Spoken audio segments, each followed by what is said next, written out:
Below this field is one of the most complicated machines ever built, a real-life time machine. Buried hundreds of meters beneath the French-Swiss border, this machine will shoot beams of energy around a 27-kilometer-long loop and smash those beams of energy together again at the end.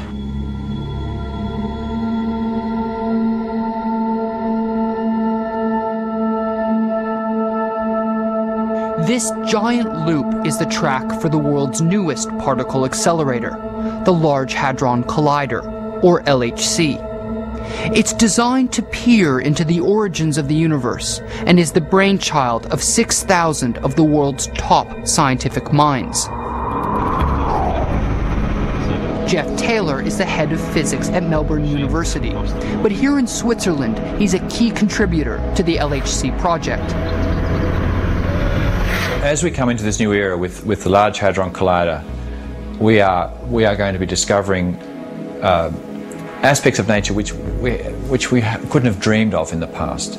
This is really the most exciting period for physicists, for scientists, since the beginning of the 20th century.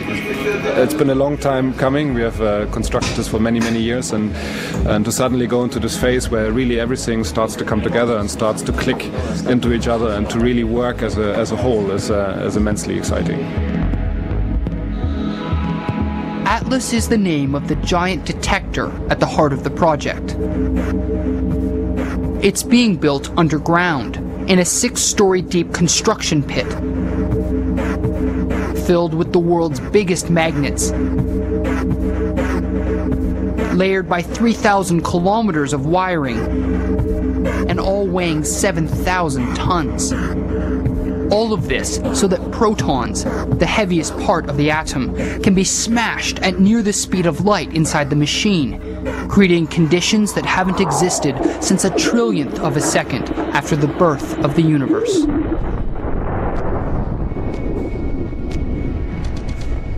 It is a machine which operates at a temperature of 1.9 degrees Kelvin.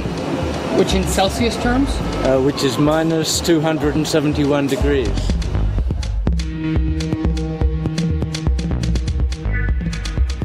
The collider lives at the CERN laboratory outside of Geneva. CERN buzzes.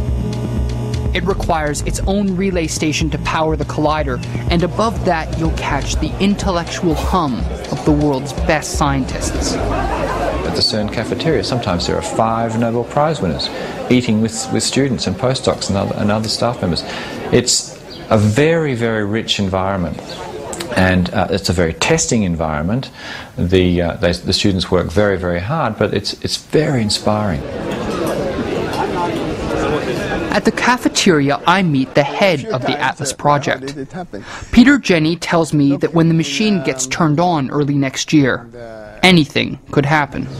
We have pretty exciting ideas from theory what could happen, but the most exciting for an experimentalist would be that actually something which nobody has foreseen could be discovered.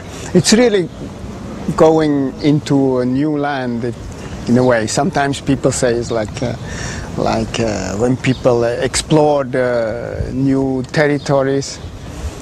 Columbus did find something exciting, not India, but something else, and maybe something like that may happen. The biggest job of the collider is to sift the cosmic soup for a particle called the Higgs boson, also dubbed the God particle.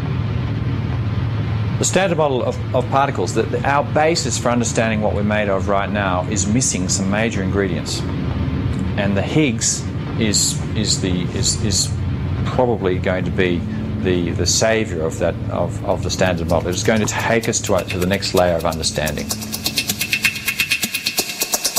The Higgs boson is a theoretical particle that's never been detected. It appears at energy levels that only this new machine can reach. And even inside the Atlas, the Higgs boson may only be visible every 10 trillion collisions. We're looking for not a needle in a haystack. I think we're looking for a needle in about 10,000 haystacks. Probably even more like 100,000 haystacks, depending on how big a needle you're looking for. The extraction of such a small signal from such a large amount of data has never been done before.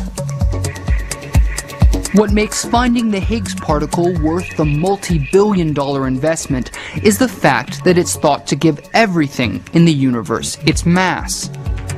And after centuries of probing the big questions, physics still has no answer for where mass comes from. The Higgs is well described as a field permeating the universe, which slows everything down, effectively giving it the equivalent of a mass.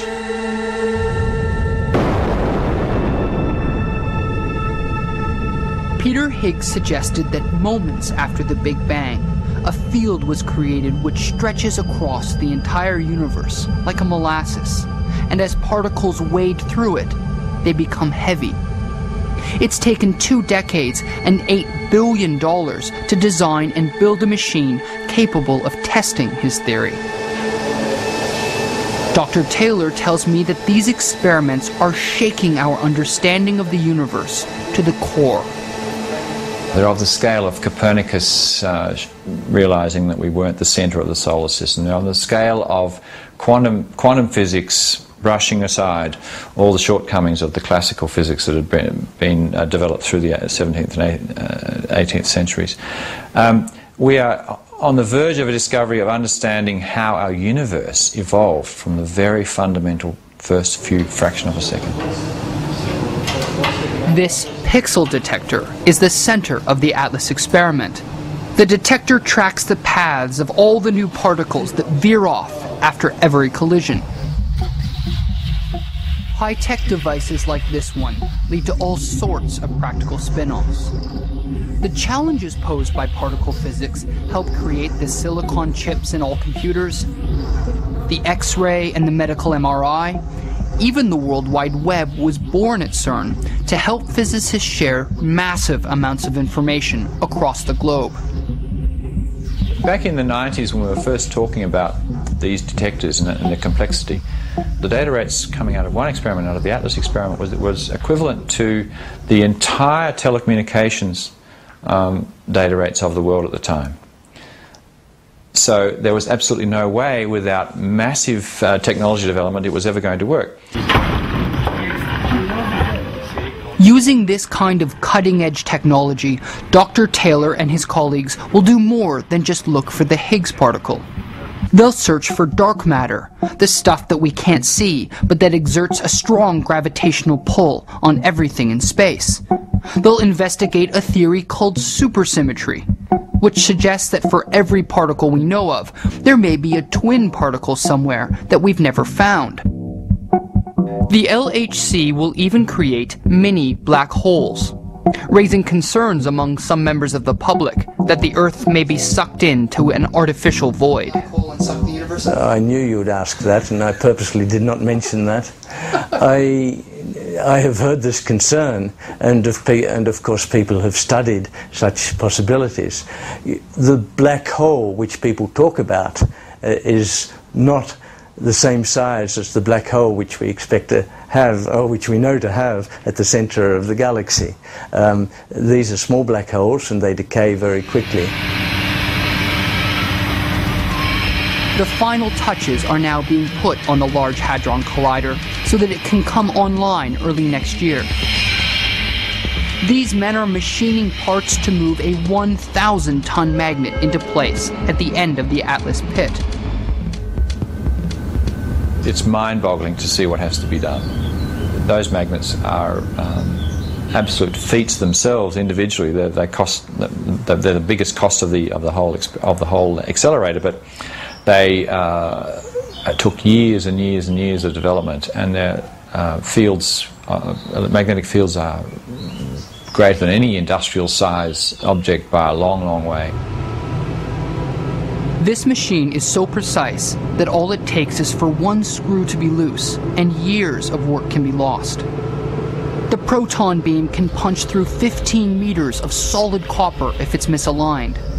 And yet, the scientists here are all supremely confident that this machine is going to work. I would say the worst outcome would be that the machine did not work. Now, this is an impossible outcome. It will certainly work, although it will be a mammoth enterprise to make it work well. The success or failure of this project will seriously affect the future of big science worldwide.